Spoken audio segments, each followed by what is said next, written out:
성경 말씀 요한복음 4장 39절부터 42절 말씀입니다. 그 도시에서 온 많은 사마리아 사람들이 예수님을 믿게 되었다. 그것은 내가 한 일을 그분이 나에게 다 말해 주었어요 하고 그 여자가 증언한 말 때문이었다. 그래서 사마리아 사람들이 예수님께로 와서 자기들 곁에 머물러 달라고 요청했다. 그리고 예수님은 거기에 이틀 동안 머무르셨다. 예수님의 말씀 덕분에 훨씬 더 많은 사람들이 믿게 되었다. 사람들이 그 여자에게 말했다. 우리가 믿는 것은 더는 당신의 말 때문이 아닙니다. 우리가 직접 들어보았고 이분이 참으로 세상의 구원자라는 것을 알게 되었으니까요. 아멘.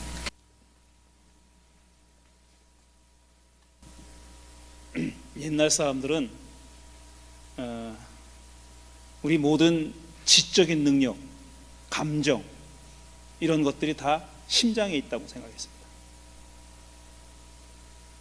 뇌에 대한 이해가 거의 없었기 때문에 이 모든 것이 다 심장에 있다고 생각했어요. 그런데 꼭 이상한 사람들이 있잖아요. 옛날 그리스 시대 때 그리스에서도 다른 사람들은 다 심장에 있다고 생각하는데 아니야, 이 머리에 있어 라고 주장한 사람이 있었대요. 그 이상한 사람이지. 남들은 다 심장에 있다고. 이게 정설인데 어떤 이상한 사람이 툭 튀어나와가지고 아니야, 심장이 아니라 머리야, 뇌에 있어 라고 생각했던 사람, 그렇게 믿었던 사람이, 그렇게 주장했던 사람이 있었다고 합니다. 근거가 뭔지는 모르겠는데요, 그런 사람이 있었다고 해요.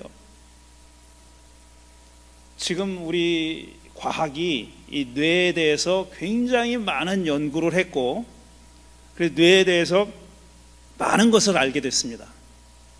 그런데 뇌에 대해서 연구하는 전문가들이 이구동성으로 하는 얘기는 또 뭐냐 하면은, 우리가 뇌에 대해서 아는 게 정말 극히 일부밖에 없다.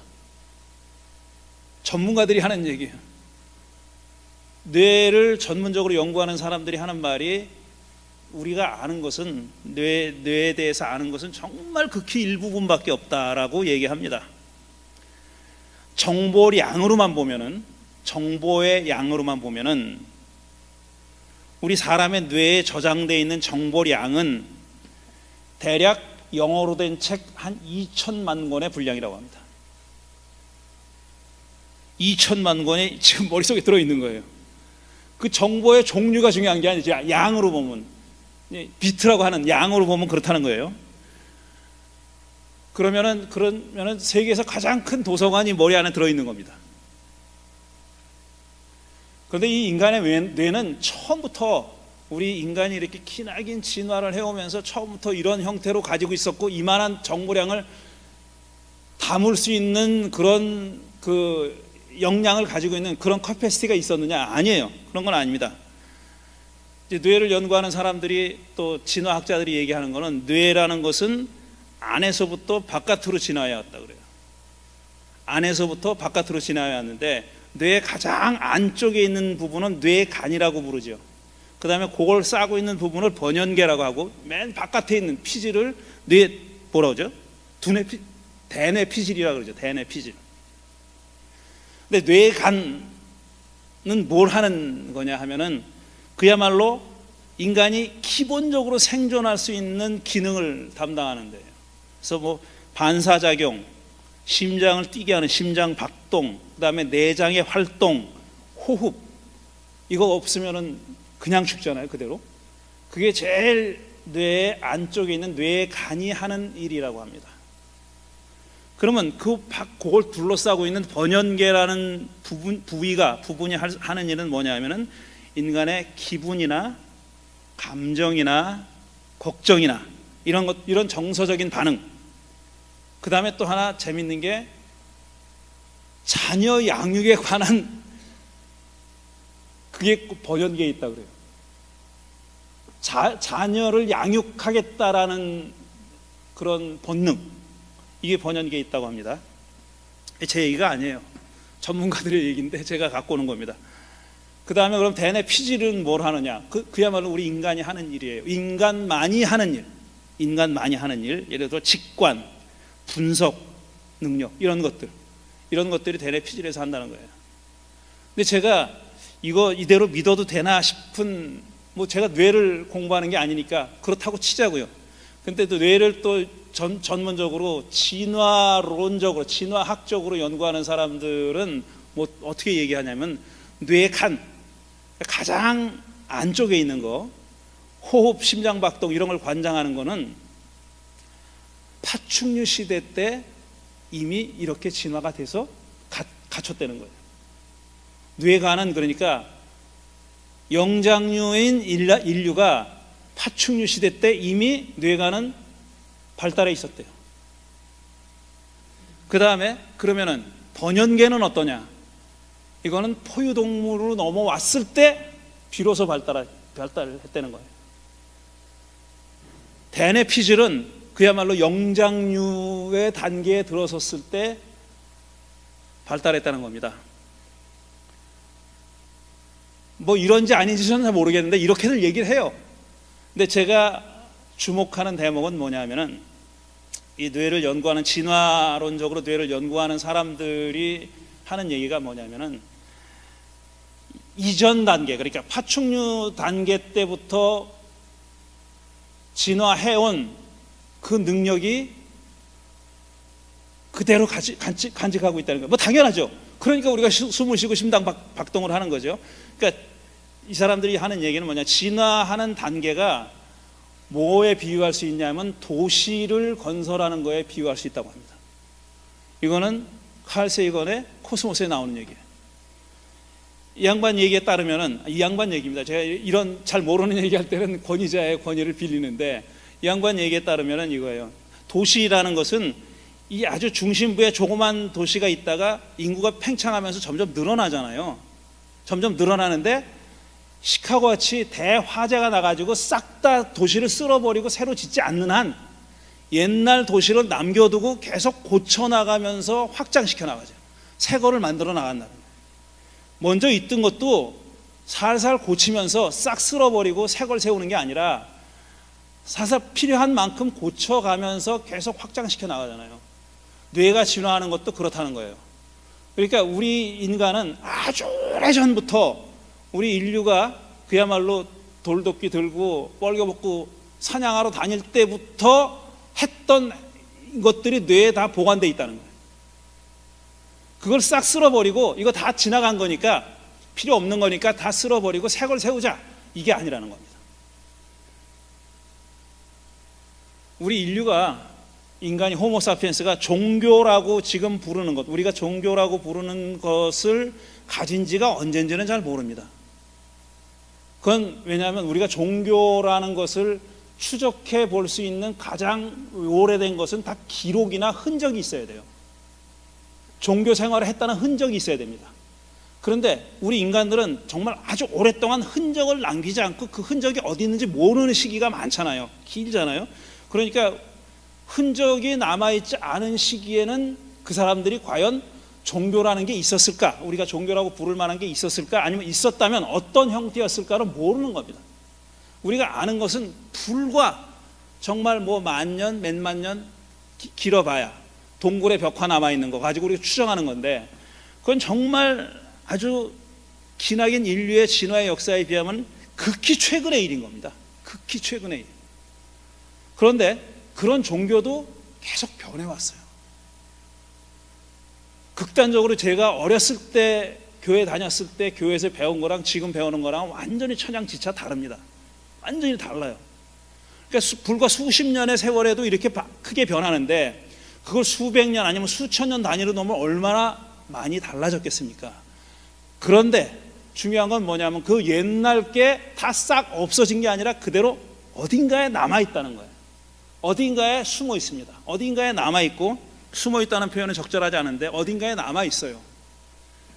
그게 우리네 삶입니다.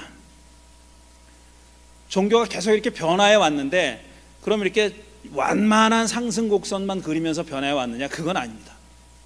어떤 대부분의 경우는 위대한 성자나 선각자로 인해서 시작된 급격한 변화가 있었어요. 예를 들어 부처님, 예수님 이런 분들 때문에 완만하게 변화하던 그 종교가 갑자기 껑충 뛰는 그런 때가 있었다는 거예요. 그걸 패러다임 시프트라고 하는 거잖아요. 패러다임의 전환이 일어나는 그런 겁니다. 이렇게 계속 변화해 온 겁니다. 자, 이런 사실을 머리에 두고, 이런 사실을 염두에 두고 요한복음 4장에 예수님이 사마리아 여인과 만난 이야기를 마무리해 보겠습니다. 이 요한복음 4장이 얘기하는 예수님과 사마리아 여인의 만남은 예수라는 개인대 사마리아 여인이라는 개인의 만남에 그치지 않습니다. 이야기는 그렇게 전개되지만 그 이야기가 품고 있는 의미는 그것보다 훨씬 더 큰 겁니다. 훨씬 더 넓은 의미를 가지고 있는 겁니다. 그건 뭐냐면은 오랫동안 적어도 900년 동안 지속되어 왔던 유대 사람들과 사마리아 사람들의 갈등이 이 에피소드 안에 축약돼서 들어가 있는 거예요. 개인과 개인이 만난 이야기가 아닙니다. 요한복음 저자는 분명히 개인과 개인의 만남만으로 이야기를 서술한 게 아니라 길고 긴 적어도 900년에 걸쳐서 이어져 내려온 사마리아 사람들과 유대 사람들의 갈등의 이야기를 하고 있는 겁니다. 이 이야기는 그래서 다른 지난주에 많이 얘기했으니까 이 예수님이 자기의 사생활을 알고 있다는 것을 알게 되고, 그러니까 당신의 남편이 5이 있었지만 또 지금도 다른 남자랑 살고 있지만 지금 그 사람은 당신 남편이 아니요 라고 자기가 얘기하지 않았는데 예수님이 그 사실을 알고 있어요. 이 여자가 깜짝 놀랐죠. 근데 그 얘기에 대해서는 오해하지 말자 그랬잖아요. 이 여자가 무슨 방종한 여자, 해픈 여자 이런 뜻이 아닙니다. 그럴 수 있는 얘기가 아니에요. 그건 또 중요한 내용도 아니고요. 그렇게 얘기하니까 여자가 깜짝 놀라가지고 당신은 예언자십니다. 자기 사정을 알고 있으니까, 말 안 했는데 알고 있으니까 예언자십니다라고 얘기했더니, 얘기하고 나서 이 사람이 드디어 이 여자가 물어봅니다. 예수님께. 아니 당신네 유대 사람들은 예루살렘 성전 가서 예배를 해야 된다 그러고 우리 조상들은 그리심산에 세워놓은 자기들 사마리아 사람들의 성전 거기서 예배하면 된다 그러는데 어느 게 맞습니까? 이렇게 물어봅니다. 이거는 예배하는 장소에 관한 질문이지만 그 안에 함축되어 있는 내용은 900년의 역사예요. 사마리아 사람들과 유대 사람들 간에 900년 동안에 이루어졌던 증폭되어 왔던 갈등이 그 안에 다 담겨 있는 얘기입니다. 하나님께 예배하는 게 중요하니까 그 예배를 제대로 잘 합법적으로 드리려면 어디서 예배해야 됩니까? 라고 물어보는 거예요. 양쪽의 주장이 다른 겁니다. 합치하지 않아요. 그때 예수님은 이렇게 얘기하죠. 장소가 중요하지 않다고. 여기도 저기도 아니다. 예루살렘 성전도 아니고 그리심산에 있는 당신들의 성전도 아닙니다. 하나님께 진리와 영으로 예배할 때가 온다. 때를 얘기하면 때가 오는데 지금이 그때입니다. 이렇게 얘기해요.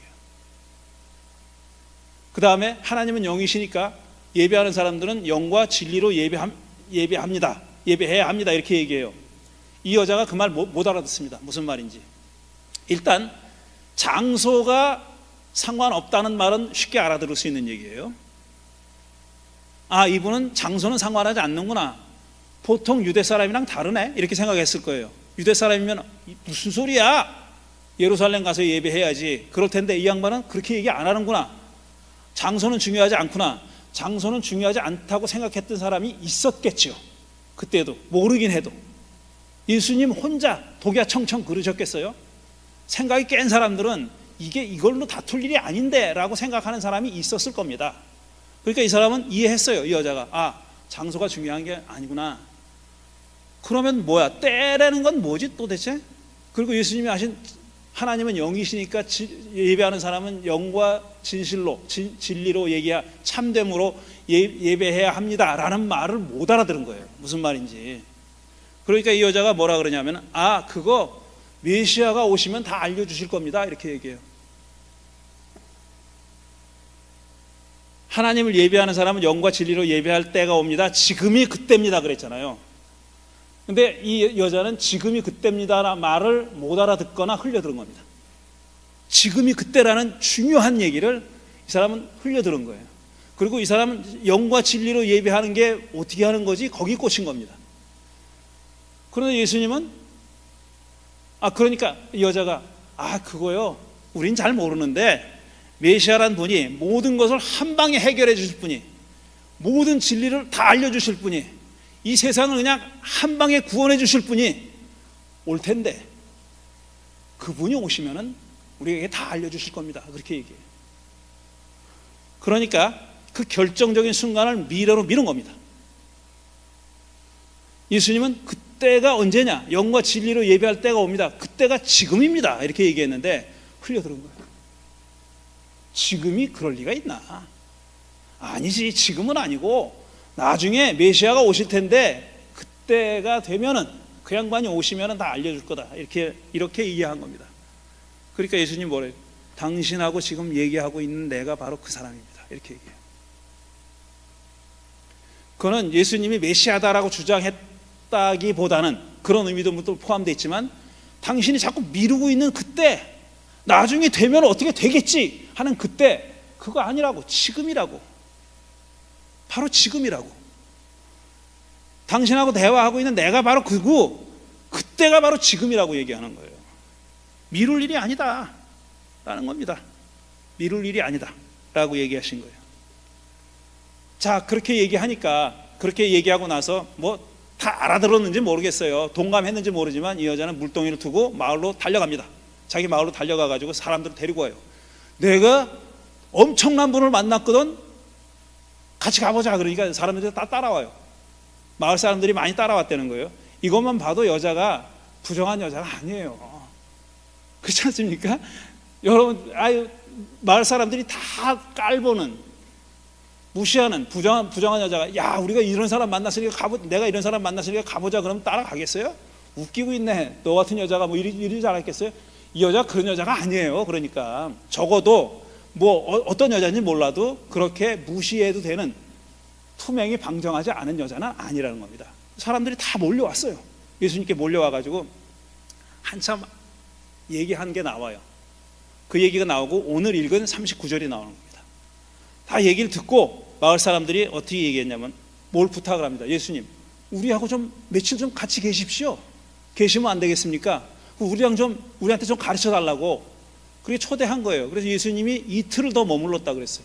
이틀을 더 머물면서 마을 사람들과 대화한 겁니다. 가르친 겁니다. 그리고 마을 사람들이 내린 결론이 뭐냐면은, 이제 우리가 믿게 됐는데, 우리가 믿게 된 거는 그 여자 당신 때문이 아니라 여자를 깔보는 게 아닙니다. 여자는 깔보는 뜻으로 그렇게 얘기한 게 아니에요. 이제 당신이 우리에게 저분을 소개하긴 했어. 그래서 계기를 만들어준 거는 맞아요. 그렇지만 우리가 지금 믿게 된 것은 당신이 계기를 만들어주긴 했지만 당신 때문만은 아니고 직접 예수라는 분을 경험하고 나서 내린 결론이다. 이렇게 얘기하는 거예요. 우리가 저분하고 같이 얘기해 보니까 저분이 정말 진짜구나 하는 것을 알게 됐다라고 얘기하는 겁니다. 이 이야기는 그러니까 어떤 의미에서는 사람이 신앙을 갖게 되는 어떤 과정이나 절차 같은 것을 말해주는 것일 수도 있어요. 여러분도 그렇고 저도 그렇고 다 마찬가지일 겁니다. 누군가 교회 가보자 소개했겠죠. 교회 가면 좋아. 뭐 연필도 주고 공책도 주고, 옛날엔 다 그랬습니다. 우리 어렸을 때는 상품 주고 저 방산시장에 많이 사러 다녔어요. 고등학교 때 학생회 간부할 때 방산시장에 연필 공책 이런 거 도매로 파니까 거기서 잔뜩 사와가지고 상 주고 전도상 주고 개근상 주고 막 그랬거든요, 애들. 그래서 나오기 시작합니다. 그런데 모태신앙이라는 건 마찬가지예요. 모태신앙인 분도 계실 텐데 모태신앙은 그대들의 부모님 때문에 나오기 시작한 거예요. 근데 그럼 모태신앙인들이 다 신앙인들 다 잘 자라냐? 그건 아니잖아요. 자기가 모태신앙으로 소개받은 신앙에 대해서 얼마나 진지하고 이게 내 삶과 얼마나 깊이 관계돼 있고 내 삶의 하나의 등불, 중요한 등불이 될 수 있다라는 것을 체험하지 않으면 그 신앙이 머물러 있지 않습니다.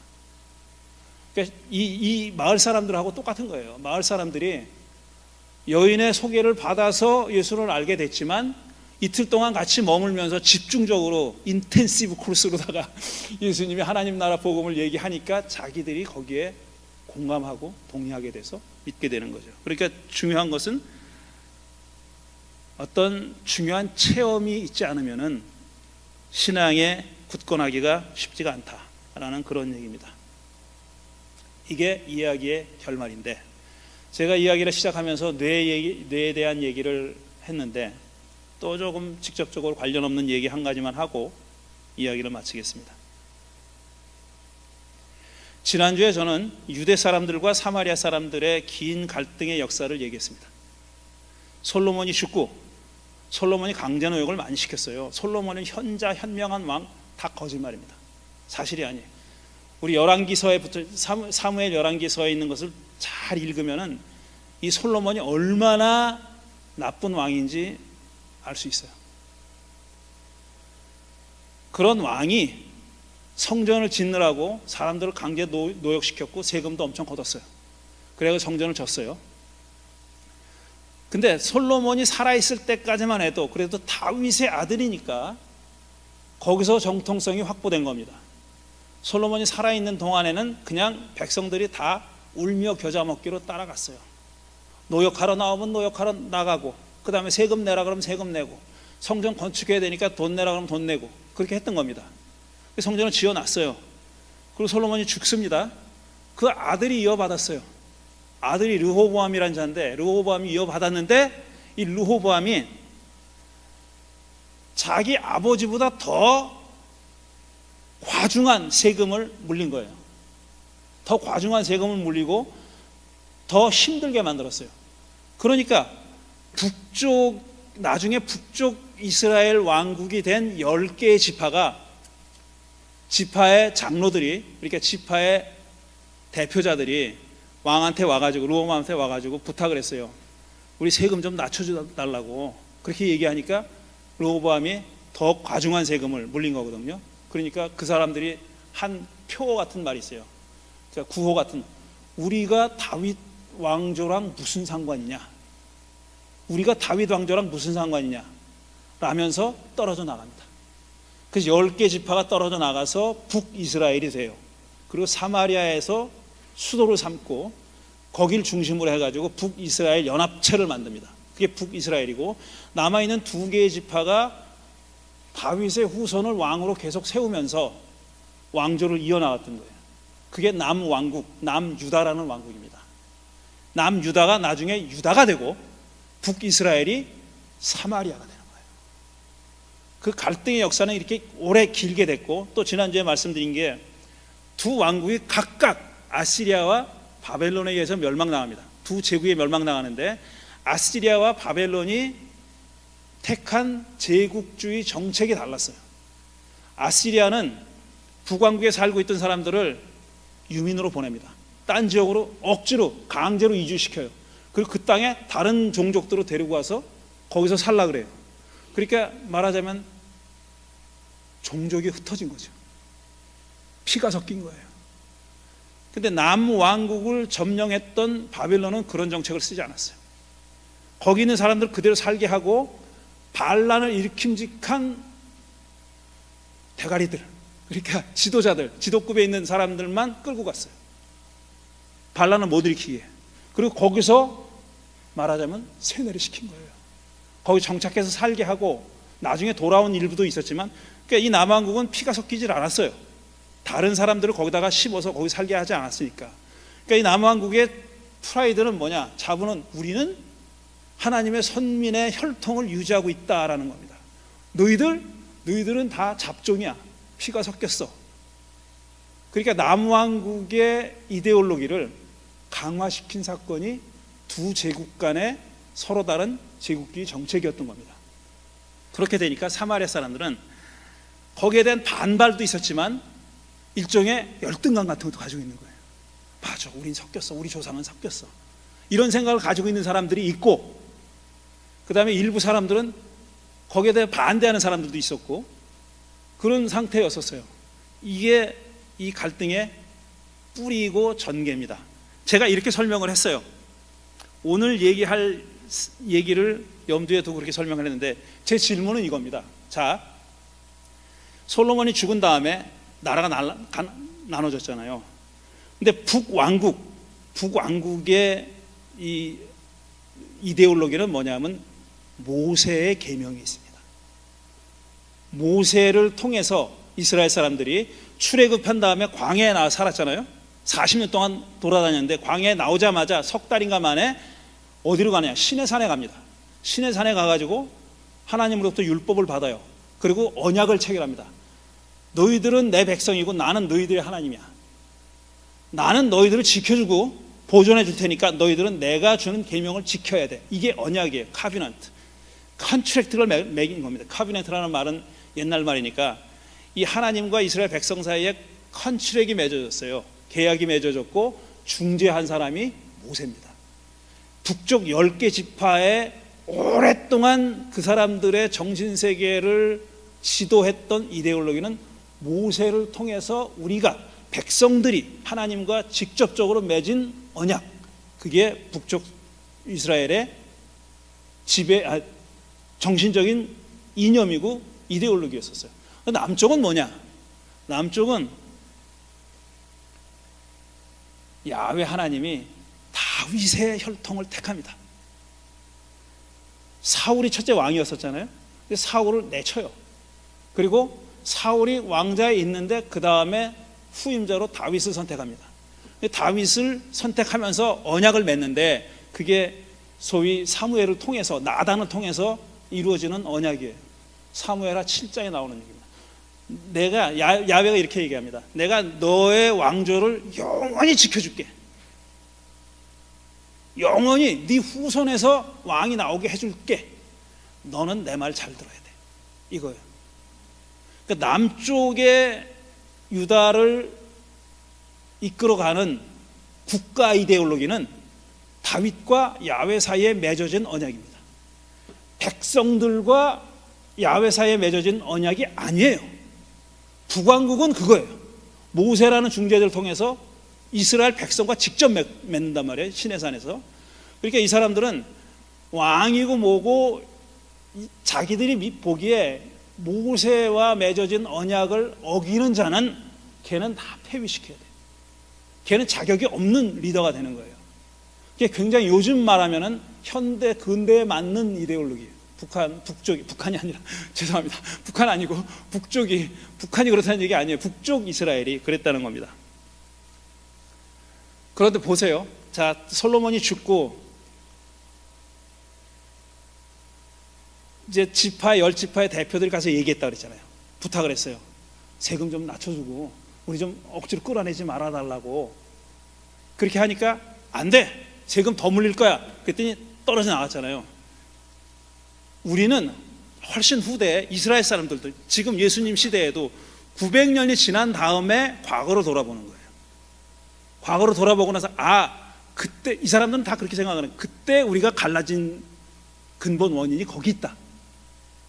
그러니까 사마리아 사람들은 니들이 세금을 그렇게 물리지만 않았으면 우리가 그렇게 안 됐을 거야. 우리 지파의 대표들이 가가지고 그렇게 제안을 했을 때 그걸 받아들였으면 우리가 안 그랬을 거야 라고 생각했을 수도 있어요. 그런데 그런 일이 벌어지지 않았고 훨씬 후대에 와가지고는 이게 그때 벌어졌던 일이 지금 이 갈등의 근본 원인이라고 생각하는 겁니다. 그런데 그때 살았던 사람들, 그러니까 솔로몬 죽고 나서 그 시대에 살았던 사람들에게는 옵션이 한두 개가 아니었었어요. 생각해 보세요. 그렇게 떨어져 나갈 수도 있고, 그 다음에 야 저런 놈이 무슨 왕이야, 저걸 쳐 죽이고 우리가 차지하자 할 수도 있고, 그 다음에 아이고 다윗의 후손인 저놈이 얘기하는 거니까 마음에 안 들어도 우리가 들어야지 라고 생각했을 수도 있어요. 그러니까 제가 하려는 얘기는 뭐냐면은 후대 사람들이 지나간 과거로 생각할 때 그게 마치 꼭 그랬어야 되는 것처럼 생각해요. 그러고 나서 꿰어 맞춥니다. 그 다음에 이야기를 거기에 맞게 이게 오랫동안 서구의 사상사를, 서양의 역사와 철학을 지배했던 가장 근본적인 철학적 원리 중에 하나예요. 원형은 오리진에 있다. 그러니까 근본 원인은 시초에 있다는 거예요. 근본 원인은 시초에 있어요. 그러니까 어떤 쪽으로 생각이 기우냐면은, 이거는 뭐 어차피 그렇게 될 수밖에 없는 일이 아니었을까? 시초가 그랬으니까. 그러고 나서 그때서부터 발전돼 왔으니까, 변화해 왔으니까, 만약에 그렇지 않았더라면 이렇게 안 됐을 거다 라는 생각을 하게 된다는 거예요. 그 얘기는 뭐냐면은, 지금 이렇게 된 것은 과거부터 이미 결정돼 있다는 생각을 버리지 못하게 만든다라는 겁니다. 이게 요 근래에 들어와서 서구의 많은 사상가들과 철학자들이 반성하는 내용입니다. 플라톤으로부터 시작해가지고 아주 그리스 시대, 플라톤 그 이전부터 4대 원소설, 물 이런 거 있잖아요. 이런 거에서부터 다 사람들은 근원을 생각하는 거예요. 근원을. 근데 근원을 생각하는 건 좋아요. 그런데 근원을 생각하는 사람들이 시원에다가 이렇게 첫 번째다가 가장 중요한 원인을 두는 생각이 필요 없다는 게 아니라, 그런 생각이 빠지는 위험성이 있다는 거예요. 그게 뭐냐면 현재와 미래를 닫아버리는 거예요. 제가 제 생각을 잘 표현하고 있습니까? 있으면 끄덕끄덕 해주세요. 제가 답답하거든요. 되게 지금 잘하고 있는지. 이것 때문에 길어지는데 원래 짧게 준비했는데, 이러면은 미지와 만날 마음이 열리지 않는다는 얘기예요. 제 얘기. 그러니까 우리가 과거를 생각할 때도 여러 가지 옵션이 있었을 거다라는 생각을 해야 된다는 거예요. 그리고 그때 그 사람들이 그 옵션을 선택한 것은 필연적인 것이 아니었다. 하나님의 섭리도 아니고 아무것도 아닌 거예요. 그냥 그들이 그걸 선택해서 쭉쭉쭉쭉 이렇게 나온 거예요. 만약에 다른 옵션을 선택했다면은 다른 결과가 나올 수도 있는 겁니다. 근데 이렇게 우리가 이 사마리아 여인과 예수님의 제자를 포함해서 대부분의 사람들이 생각하는 것이 뭐냐면은, 이 근원에 뭔가가 있다라고 생각하는 것 때문에 마음을 잘 열지가 않아요. 어차피 그렇게 될 거야. 어차피 그렇게 됐었을 거야. 이렇게 생각한다고요. 저는 이게 굉장히 나쁜 사고방식이라고 생각합니다. 굉장히 나쁜 사고방식이라고. 여러 가지 옵션이 있었고 그들은 그때 그걸 택했는데, 지금 우리도 여러 가지 옵션이 많은 거예요. 그 중에 하나를 택하면서 삽니다. 근데 그게 앞으로 어떻게 전개될지는 모르는 겁니다. 아무도 모르는 거예요. 시간이 또 지나면은 그 결과가 어느 정도 드러날 때가 오겠죠. 그러면 그때 가서 반성하면 돼요. 그때 가서 우리가 이렇게 선택을 해서 이런 결과가 나왔구나 하고 반성하고, 또 우리가 옵션이 많다는 걸 생각하고 또 찾으면 되는 겁니다. 이게 뭐가 그렇게 중요해서 이렇게 열을 올리는지 저도 모르겠지만 저는 굉장히 중요하다고 생각해요. 이게 현재와 미래는 결정된 게 아닙니다. 우리가 얼마든지 선택할 수 있는 거고, 우리가 선택할 수 있다는 것이 하나님의 섭리를 부정하는 게 아니에요. 왜? 하나님의 섭리라는 게 뭔지는 아무도 모릅니다. 그걸 안다고 하는 놈은 다 사기꾼이에요. 도둑놈이고 사기꾼이에요. 하나님은 그런 거 안 가르쳐 줍니다. 절대로. 하나님이 우리에게 말씀하시는 것은 너희들이 책임지고 선택해라. 그리고 그 결과도 너희들이 받아라. 단 우리에게 기나긴 인간의 진화 과정에서 판단력이라는 게 있잖아요. 대내 피질의 판단력이 있잖아요. 판단력을 가지고 비판하고 판단하고 바꿔가는 거다라는 겁니다. 우리 지난 수십 년간의 역사에서 지금도 많은 사람들이 그렇게 얘기합니다. 툭 까놓고 얘기할게요. 원래 말하려고 하던 건 아닌데 문재인 대통령이 이렇게 저렇게 했으면 좋았을 거예요. 그런 얘기 많이 해요. 그리고 심지어는 이게 다 문재인 때문이다 그래. 그는 결과를 보고 과거를 정하는 거예요.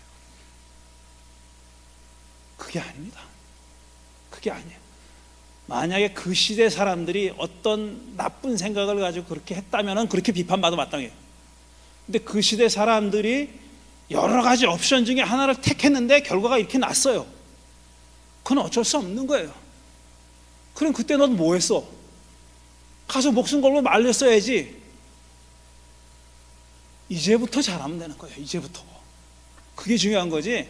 과거를 자꾸 비난하는 사람들은 이제부터 안 하겠다는 얘기예요. 그렇게 하면 안 된다라는 겁니다. 비판은 하되 욕을 하면 안 돼요. 이건 원래 얘기하려던 내용이 아니었는데 예를 들자니까 그렇게 됐습니다. 자, 요한복음 4장 얘기는 여기까지 하고요. 그 다음에 이제 5장, 6장, 9장까지 나갑니다. 그때까지 계속 같은 얘기가 변조가 돼가지고, 음악으로 얘기하면 조가 바뀌어가지고 자꾸 리듬이 바뀌고 조가 바뀌고 해가지고 계속 새로운 곡이 나옵니다. 그 얘기를 계속 진행하도록 하겠습니다. 오늘은 여기까지입니다. 드린 말씀 생각하면서 잠시 침묵하겠습니다.